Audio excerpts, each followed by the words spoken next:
Today I'll be going over enhancing cybersecurity within the TechSolutions Inc. simulation.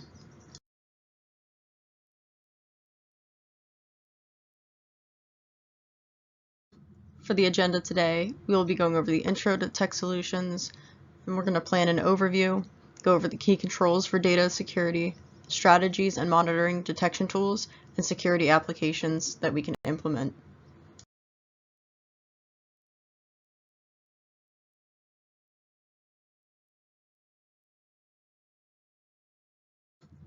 With the current infrastructure of TechSolutions Inc., there are 2 data centers, one in the United States and one in Germany.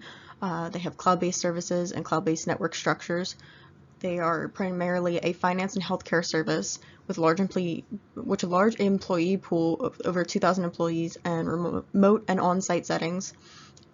Some issues that they're currently facing are a data breach from a VPN issue and phishing, malware injections and DDoS attacks on their web services. They also have compliance concerns, and they want to make sure that their remote workers are having secure access on personal devices.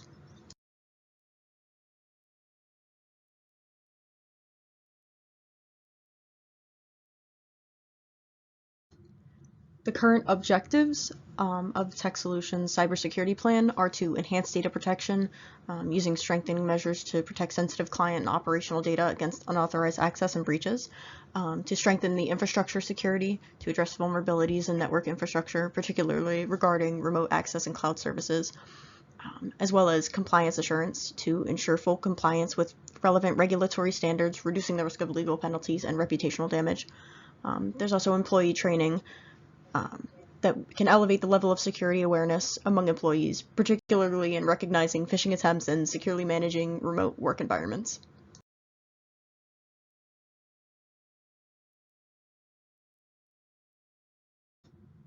Starting with the plan of action, the security technicians will need to understand the current cybersecurity challenges by conducting a thorough assessment of the recent data breach incident and the persistent threats in order to identify the vulnerabilities within their infrastructure.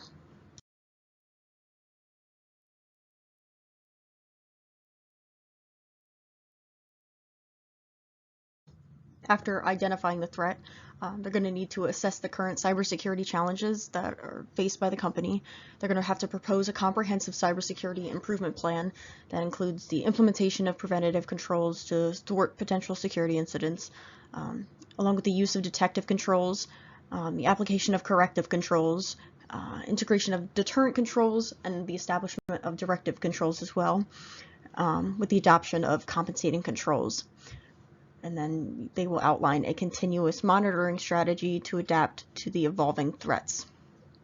So as far as preventative controls go, there needs to be some sort of advanced threat protection using endpoint protection platforms and email security gateways. They prevent malware and these phishing attacks. Along with intrusion detection and prevention, this is IDS or IPS, they can employ these systems to monitor network traffic and automatically block suspicious activity. Along with access controls and authentication, they can enhance controls and authentication mechanisms to limit unauthorized access to sensitive data. They could also employ security awareness training, which would allow the employees to understand the dangers of the malicious links and common infiltration methods. Pairing this with the HIPAA and GDPR training can be done through a one-time recording posted to an applicant tracking service or an employee portal like IC, IMS, or Genesis HR, specifically for the healthcare companies, so that way they're ensuring a secure access, along with multi-factor authentication. This would create a preventative measure to protect the data.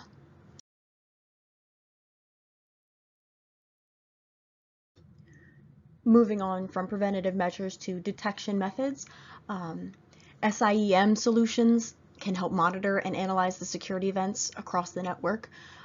Along with regular security audits and vulnerability assessments, these scheduled audits and assessments can identify potential threats and weaknesses in the security infrastructure. Along with that consistency, they can utilize the penetration testing and vulnerability scans for a thorough analysis of events within the network.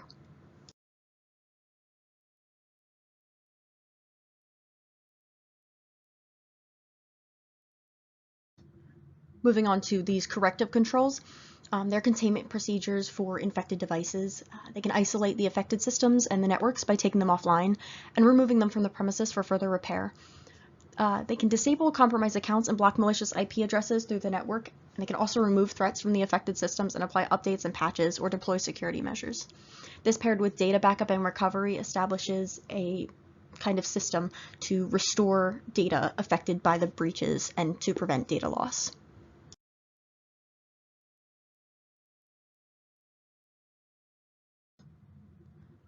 The deterrent controls would include security awareness training as a preventative and deterrent measure that can educate the employees about the risks of cyber threats and the importance of following security procedures to prevent phishing attacks and such, along with displaying deterrent warnings and notifications to block unauthorized access and discourage malicious activities regarding data and files.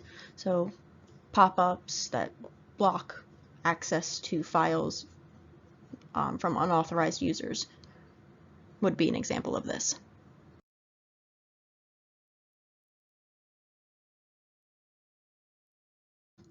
For directive controls, these would be things like the regulatory compliance policies, things that comply with HIPAA and GDPR to ensure compliance and reduce the legal risks. Along with role-based access controls, or RBACs, these are essentially like least privilege, restricting access to sensitive data based on job roles and job responsibilities. If the user is operating on Windows-based settings, they can utilize the group policy settings. These are built-in features within the Windows operating system, and this allows for the easy distribution of access controls based on roles.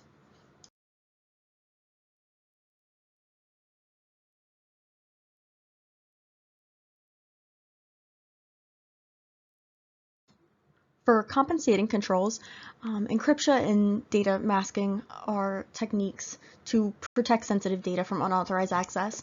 And this, paired with multi-factor authentication, when they implement this properly, it ensures that access to critical systems and applications is only granted to authorized users.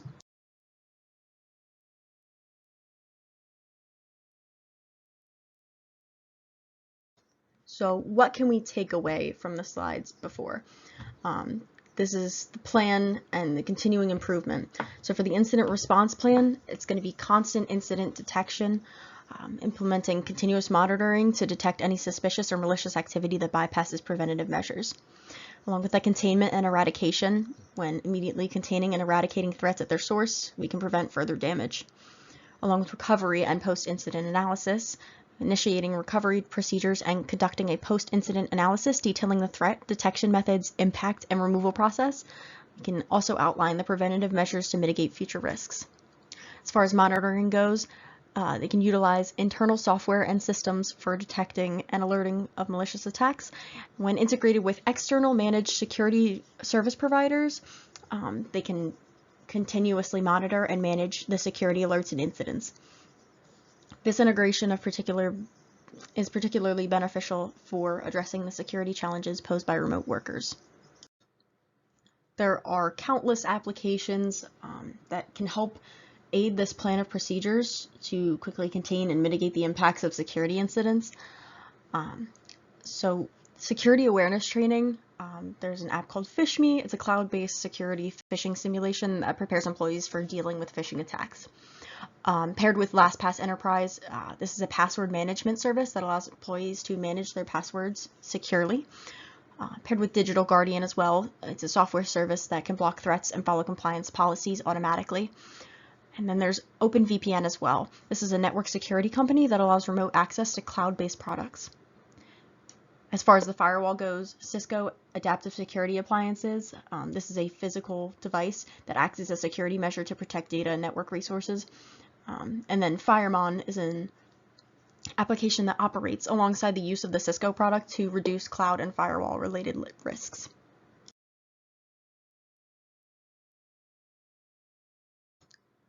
For applications regarding hardening, Nessus assesses attacks and creates a detailed report of the attacks in a timely manner.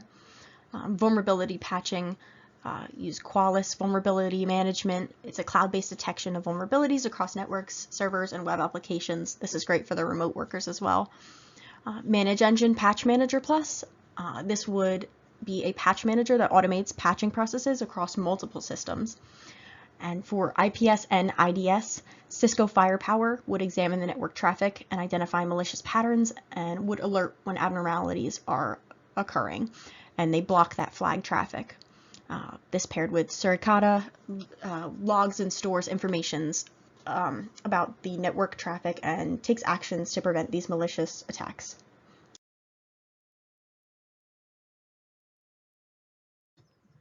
The last set of applications and software would be security information and event management software, such as the Splunk Enterprise Security, which we have previously worked with. This sets up a cloud-accessible log of security data and incidents to be viewed easily by a security team. This paired with Logarithm, which is designed for healthcare technology solutions in mind. The software can be automatically compliant with HIPAA and GDPR standards, and it consolidates the user and host data and activity into one view, which allows the security teams to pinpoint the incident origins and mitigate the risks. As far as compensating controls go, BitLockers are encryption features that are embedded into Windows devices that protect data by encrypting hard drives and making it harder for attacks to occur. CyberArk Privileged Access Security is a management and security system that secures accounts with privileged credentials to prevent unauthorized access. So those who are higher ups in a company or those who have access to security settings. RSA Secure ID is a multi-factor authentication platform that ensures those who enter the correct credentials are actually the authorized user.